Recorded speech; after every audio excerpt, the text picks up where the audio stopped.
Hi, Kelly. Thank you so Hi, much for joining us. hi, Christine. How are you? I am great. Thank you. Okay, so I am super excited to talk about your wine here, the journey, the story behind the story, hear a little bit about you, hear about the wine. And one of the reasons I'm so excited about it is because it's probably the most popular question from new people that join the group. Does anyone have any red wines that they like? And I always, I'll tag them on previous posts where the conversation had happened, and you'll have all these people chime in about new things that they've tasted. But that is probably the most popular question of someone that is new to the group, even before they've kind of like settled in and looked around. So I am thrilled to say that I love your wine. Like, I truly love your wine. And that's Thank you. important to me when I share something. But I'm excited to hear more about just the process. I was a big wine drinker. And now I am 32 months alcohol free, and just grateful, so grateful for non-alcoholic drinks and alcohol removed wine, and so glad that I could even have a wine glass with something other than seltzer water in it, right? So I'm coming to you guys live from Charlotte, North Carolina. We are live inside the Facebook group. We will save this to YouTube later so that people can share it if they missed the replay. And of course, it'll be housed here in the group. So Kelly, where are you coming live from? Where are you right now? I am in the snow-filled tundra of Chicago. So Nice. I spent a year in Chicago. It is cold. It is. yes. Okay, now your wine is from California. So tell us, let's just start just a little bit about you. You told us where you're from, Chicago, but you have some familiarity with California. Let's start with, okay, what were you doing before this bottle came to be, and that kind of led you to this bottle? Sure.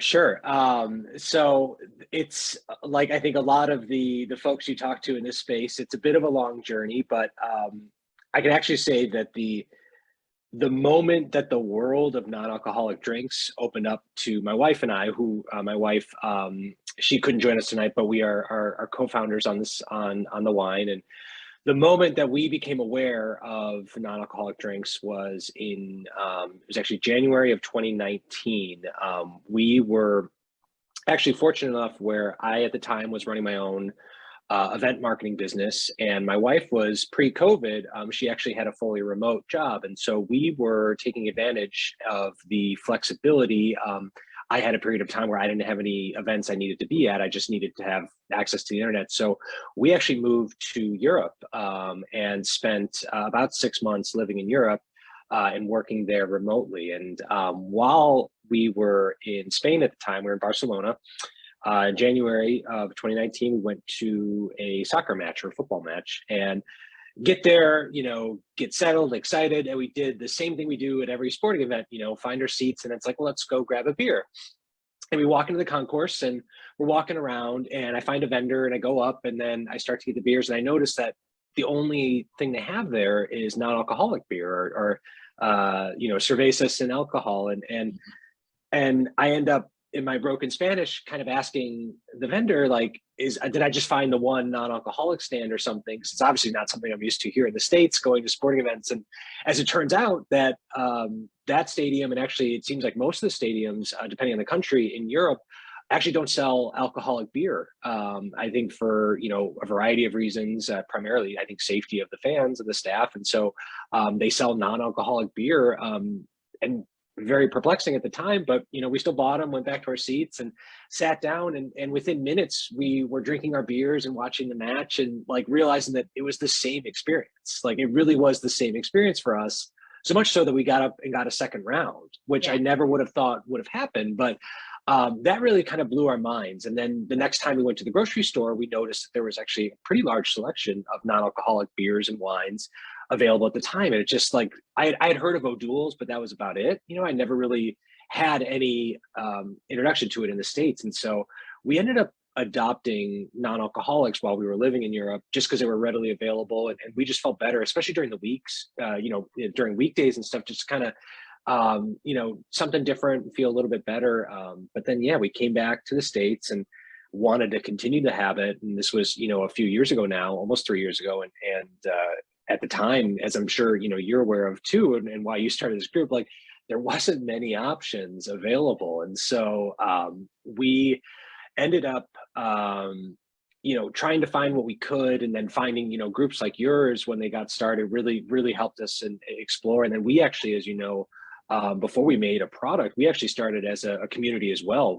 My wife and I started making recipes and reviews, and we started a website, sipyours.com, and just started posting content about other brands that we were finding on this journey. And then as we went through the process, that really the one area we were struggling was red wine, which was pretty much our favorite beverage. We just really loved so many other options, so many other categories, but we were really struggling on the red wine. Like you said, many of the folks that come to the group ask about. And so we, about a year into starting the community, started to kind of have conversations of like, well, like, how is this made? And like, why is it so difficult? And is there another way? And so that really began the journey. So almost 2 years ago at this point, that we really started diving into, is there a different or maybe an alternative way to make a non-alcoholic red that brings back more of that experience of a traditional alcoholic wine? Right. So your experience in event marketing, but you didn't have experience in winemaking per se. Mm-hmm. You had a passion for non-alcoholic beverages. Mm-hmm. You were studying it. I remember reading different blog posts and following you guys. But it's like, you're like, okay, you're not going to just market this wine. You're actually creating it. And Mm-hmm. that is amazing. You see it. That's how a lot of problems are solved, right? You see the problem and you're like, I'm going to fix this. I'm going to fix this, which is a great, huge undertaking. So tell us, I guess, a little bit about that transition of an idea and talking about this with your wife and, being like, am I crazy? Are you crazy? Like, are we crazy to do this? And, who did you talk to take that next step to bottle your own wine? Sure. So like many things, it did start to a certain extent in our own kitchen. We started experimenting with various shrubs, and we went through, every wine like cocktail that we could find. We powered through, Julia Brainbridge's book, Good Drinks. And so we just started experimenting with different ingredients. Obviously, a lot of them that are trying to replicate wine tend to find there's some sort of vinegar elements. We just got really into different types of vinegars, and we still have a whole shelf full of like the most outrageous vinegars from around the world that we were finding and bringing in to just experiment with. But truth be told, like we learned pretty quickly that, you can't just make a wine at home. We made a lot of really cool, interesting wine cocktails, but to actually create something and bottle it the way we wanted to, we knew we needed outside help. And so that's when we really started scouring the California landscape, knowing that that's, predominantly where the best winemakers in the country and really in the world, to a certain extent, a percentage of them are all living there, working there. And so we started having conversations with folks that both on the, we knew pretty quickly that we wanted it to start with the base of traditional alcoholic wine that went through an alcohol removal process. And so we started kind of on one side the conversation, with a company that specializes in removing the alcohol from beverages, which a lot of companies or a lot of brands in the space work with the same handful of companies that offer this technology. So we started talking with them to learn more about, okay, how do you actually do this? What is the process, for removing alcohol and then still keeping the essence? But then we also wine is interesting. And I explain it, when I'm on, for example, even like answering posts in your group of people talk a lot about wine. Like, why is it so hard? Like, there's so many amazing beers. Like, it seems like every day there's a new incredible non-alcoholic beer. There's so many great spirits. And the easiest way that I explain it is it's a percentage game. And so A traditional beer is anywhere from 4 to maybe 6% alcohol by volume. You look at a can or a bottle, 4 to 6% of that can is alcohol, and the rest is various other ingredients. And so they're not removing a ton when you take the alcohol out. There is alcohol creates and carries a lot of flavors and aromas. So they don't get me wrong, they have to work very hard to recreate that, but the pure percentage wise, it's not a huge amount. And on the spirit side, you're almost always mixing a spirit into some sort of cocktail or mocktail. And that's, I think, and honestly, a lot of the non-alcoholic spirits specifically say like, this really isn't meant to be enjoyed neat because, those are 30, 40% or more alcohol by volume, but because they're going into a mixed drink, there's a lot of room for kind of working together with different flavors. So wine falls right in the middle where, a typical bottle would be 14% or so. And so when you take that away, yet you still want something that's going to be drank straight from the bottle to the glass, it provides a really interesting challenge. You have to basically replace 14% of the volume and significantly more of the kind of flavor and aroma carrier, if you will. And so we decided to solve this not by thinking of it as, okay, well, 14% is gone, what do we put back in? But we actually sat down and really created like our ideal flavor profile. So it's like we tested all sorts of different wines, both traditional and non-alcoholic, and really sat down and like, what makes a great, rich California red? And like, we really got granular with the different types of flavors and textures and experiences. And then in addition to talking with the companies that remove the wine from the alcohol, sort of the wine base, if you will, we started conversations with several beverage scientists that we solicited their help to sort of look at our flavor profile. This is where we want to be. How do we sort of start from scratch and stack the flavors in pursuit of this profile? And then combine that with the dealcoholized wine base from the winemakers in the Napa Valley region. So we kind of did a two-pronged approach and then brought them together to create yours.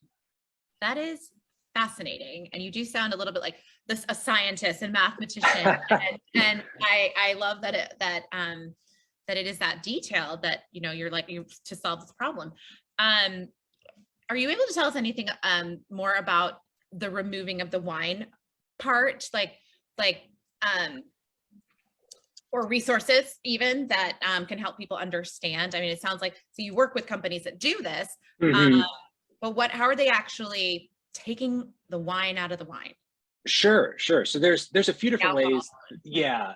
There are a few different ways it could be done. And I think, for years, the reason the entire non-alcoholic industry struggled, is that the easiest way to do it, if you think people do it all the time with cooking, is you heat it up and the alcohol evaporates. And that's honestly was kind of the traditional method for a lot of these things. And that's why the problem is that you lose a lot of the flavor when you do that. So they've invented new ways of heating it up in a vacuum so that it can be done at a lower temperature and passing it through special membranes that separate the alcohol out. We actually work with a company that has developed a proprietary technology, and it's actually a series of spinning cones. And so it's think of it like many funnels stacked on top of each other, and as the wine passes through, it spins at this incredible rate.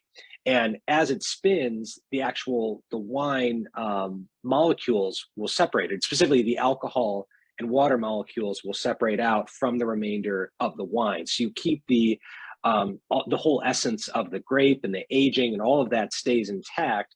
It's just through this process as it goes through this series that was developed by scientists way smarter than I will ever be, figured out how to do this, where you could take out the alcohol and keep the remainder of the of the wine, that original traditional red wine. That is amazing and fascinating. And, something I like to tell people that are like, oh my gosh, why would I spend this kind of money on non-alcoholic beverages, whether that's wine or beer or anything else? I mean, I get a lot of non-alcoholic beer at the grocery store and it's like the same price, if not more sometimes. Right. Mm-hmm. And this is a great opportunity to share that reminder of there's a lot involved. It has to go through everything that alcohol goes through and more. Right. Mm-hmm. Yep. and the marketing challenges are more. And yes, yes, it's so true. I mean, I honestly, I'm not saying I know it's incredibly difficult to start any company or any brand. And so for the alcoholic winemakers out there, this is not to disparage them, but you know, getting that part of the equation and having that traditional red wine, like if we had stopped there, we would have skipped 1,000 steps between, like we could have just put that in the bottles. It would have been a whole different story versus everything that happens after that. And it's I think about that a lot because it's probably one of the most common questions that we got through our own website and social pages too of the cost and why is it so expensive? Why is it so expensive? And of course, part of it is scale and part of it is the steps. But I guess I always encourage people to kind of reframe the way they think about it is, it's anything you buy in life, like you're paying for the value it gives you. And when it comes to a non-alcoholic beverage, if I have a glass of wine, like a traditional glass of wine, like I'm paying for that glass of wine, whatever, I relax a little bit, that's it. But like when I pay for a glass of non-alcoholic wine or anything else, non-alcoholic beer, I have the satisfaction in the moment. I have the ability to be in any social situation and not feel like an outsider. And then really the biggest benefit for me is waking up the next morning and thinking like, you know what, I'm really happy I didn't drink last night. And like, I feel great. I'm up early. And like, I said I wasn't going to drink tonight. I was going to stick to non-alcoholic and I did. And like all those things together are what you're actually paying for. And so in my eyes, like, I have no problem paying a few extra dollars because the value is so much greater. And I think a lot of people are starting to see it that way too. Like you can't do, it's hard to do a direct comparison because like, if you really do want to live this, sober, curious lifestyle and all of its benefits, it's worth the couple extra dollars you're going to pay for these products that can really enhance your, your ability to live that lifestyle. Absolutely. I'm grateful to have this as an option and I will pay that extra money. I mean, I think that people, that are newer to the space, or see that as a challenge. But I think those who are looking for the perfect red wine are like, tell me how much, I don't care how much, just send me 3. We look back at how much we spent, in drinking days, and it was like, rarely did we, we would have 2 or 3 or 4, and so I'm just grateful to have that as an option that I find myself drinking less. I find myself savoring it. I am not opening this bottle because I have to send it to one of the winners of our giveaway, but I wish I could. I already drank mine and I enjoyed it so much. I shared some of those pictures with the group, watching a movie on a Friday night, candlelight, just really enjoying an evening on the couch in pajamas. And that's what I did with my red wine before, but I think I drank, I had 2 or 3 days with yours, and back in my drinking days, I would finish a bottle of wine by myself. So we won't talk too much about it right now. Okay, so let's move on to the marketing and the name of your wine, and because that's where your experience started. You see a hole in the space and you're like, this, there's going to be a lot of people that want a really good alcohol removed wine. You've got your recipe right. And there's definitely something to be said about your wine saying made in California instead of made in Chicago, for your wine. And, California red wine. So tell us just, what does this feather mean? What does yours come from? Yeah. So as you know, yours was actually the name of our community before we even had the wine. And it actually, this goes right back to what we were just talking about, but yours is actually kind of the truncated version of what my wife and I started saying as we were building the community and talking and learning about people's journeys and why they were choosing this lifestyle. And the phrase, the choice is yours, popped into our heads. And we started thinking about like, there's no one reason. Of course, there's no right or wrong reason, but there's seemingly an infinite amount of reasons of why people choose to explore non-alcoholics, and getting into it, we really didn't know. We just honestly, and I think the stigma is going away quickly, but it's still there to a certain degree of people associate it with folks that just had an issue with alcoholic beverages, and that's why they chose it. But then as you start to explore this world, it's like, first of all, there are something like 30% of, at least in the United States, 30% of adults have never drank alcohol in their life. Like there's a significant many millions of people that just never get into alcohol at all. An even higher percentage of people that want to drink less, not because they have a problem, but just because like they think they'll feel better, or they want to accomplish more, or they want to be more present with their kids. I mean, there's just any number of reasons. And so we started seeing that as we explored the industry. We just kept thinking like, yeah, like it doesn't matter. It doesn't matter why you get into non-alcoholic, like the choice is yours. Like that's where that really came from. And then obviously yours sprung off of that. And then, yeah, the feather was actually, so it's a little hard to tell on the bottle, but oh, I apologize. My blur here is, but it's actually more meant to be like an old fashioned quill. And because we had written, as we're talking about like the choice is yours, we were sitting there and I was like writing out a handwritten note of all the different reasons that like people explore this industry and like what it means to them. And then that written list became sort of the nexus of like us really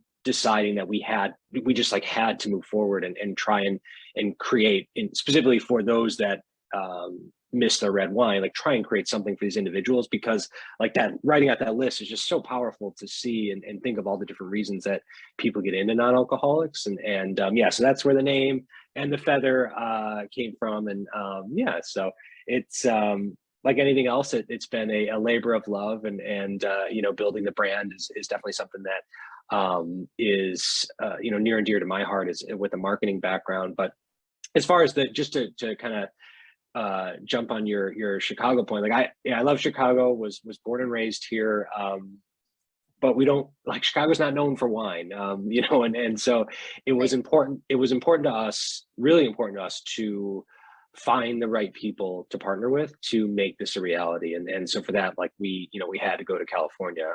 There was no question about it. And so that's, you know, and we're proud, as much as we love Chicago and Illinois, we're definitely proud that this wine is made in California, just like all the other great reds that are coming out of this country. Right. You can drink it with pizza, with all the great pizza that you have in Chicago.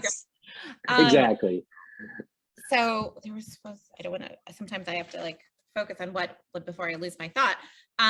Tell us what, I had a good question. I thought I had a good question. All right, I'll come back to it. Oh, I know what it is. Okay, sorry. Every year you're going to create a certain, are you packaging this like wine, and there's going to be the 2022 version, the varietal, there's the 2021. Do you have a limited batch? Are you already working on 2000, you know, I guess, well, no, the 2022. Tell us a little bit about the years or your limited availability. Sure. You know, and Sure. No, that's a great question. So the first part of the answer is no, we're not doing the, let's say, traditional wine of like the vintages and this and that.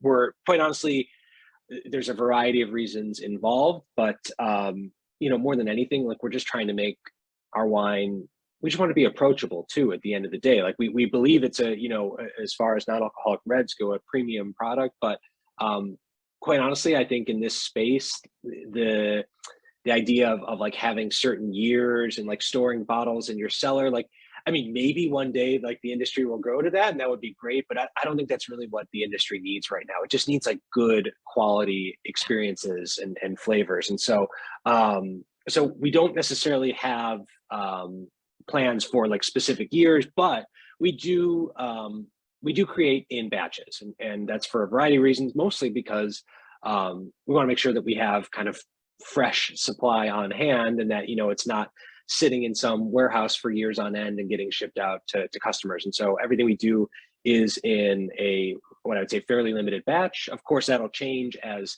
demand grows and as our brand grows.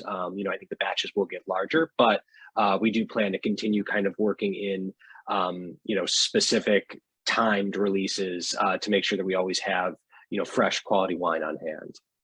Wonderful. Now I typically will ask a founder if they're working on something else behind the scenes, but you're also so new. So it's like, we need to introduce yours to everyone first, right? The red blend. So, but if you wanted to share anything that you are working on or high hopes for, for down the line, can we maybe expect some other wines out of you? Or so no, that's I love it. it's an aggressive question because it's like, No, you just made great. this. It's great. I feel this is my chance to be on like the Sunday morning talk shows to get the hard hitting questions. So I would say I kind of dance a little bit and say that for sure there's more in the pipeline for us. I'm not necessarily ready to share anything specific today, but we definitely have plans. We want to grow as the industry grows, but first and foremost, like our goal, and I would say for anyone that's kind of been in the manufacturing space and tried to do this, I would make the case that we're probably starting with the most challenging problem, and that's red. Red wine has traditionally been the hardest to recreate in non-alcoholic form, and more than anything, we want to become known as the brand for non-alcoholic reds. And so that is our main focus and our primary focus here, and just making sure that we are, anyone that is interested in that rich red wine experience, we have perfected that offering or offerings for them before we get too far beyond that. So that's kind of the goal right now. But of course, we have big dreams, and I think it's great to see. Like, I get just like so excited to see posts. I saw a post this week from the founder of Thompson and Scott. And their naughty wine, is now I saw it's being served on like Virgin Atlantic flights now. So you can actually like get it on the airplane, which I just think like that. I love seeing that. And like that, honestly, if you had to pick a single goal for me, it's like those kind of marquee experiences where like, you're served in, the stadium or the hotel or the flight, like because it's what it means for the industry, and like offering that option to everyone. I think that is really what we're working towards more than anything else, is trying to like, I guess, do our part as like industry stewards to make those experiences and those, I guess, distribution opportunities happen. Well, let me say thank you for that. First of all, one of my, I no longer, I crave a red wine. I crave Chardonnay, I crave sparkling wine, but I don't crave alcohol. I don't want alcohol. So one of my triggers for kind of irritability or stress is when there's no options for me in a situation at a bar, at a restaurant. And one of, when I look back to giving up alcohol and like the tears, and that grieving process, like, I'm not going to drink, I'm not going to drink champagne on a flight. I'm never going to drink champagne on first class. First of all, I don't fly first class. Second, but it's like that idea of you can't and that you won't. And so that you and Thompson and Scott are filling that space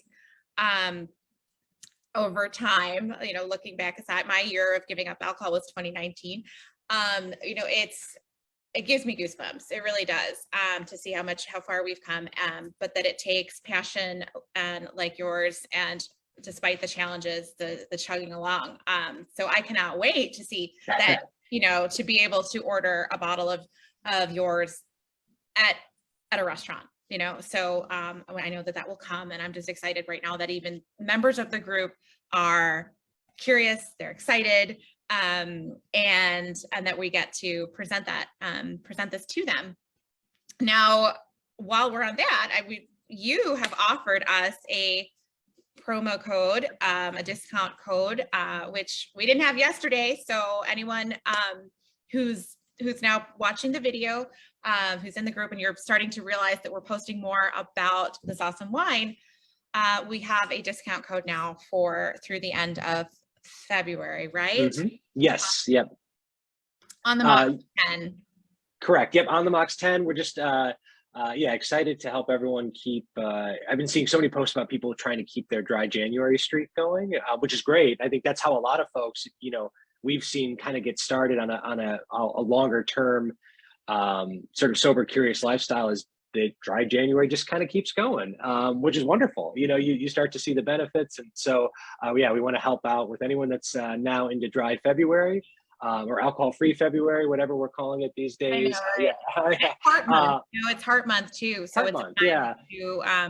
to, also just be conscious of our eating and drinking Mhm. choices. Yeah, So thank you for that as well. of I'll try to course. make sure that we, drop the information. But right now, so people can get yours wine where? So they can get it right now at our website, www.sipyours.com, SIPYOURS.com. Awesome. Thank you for that. And is there anything else that I haven't asked or that I haven't covered that you'd like to share? I feel very I'm so glad that you've been a member of our community even before introducing this wine. You get a little bit of a feel for our so fun environment, as I like to say. Just some really great people here.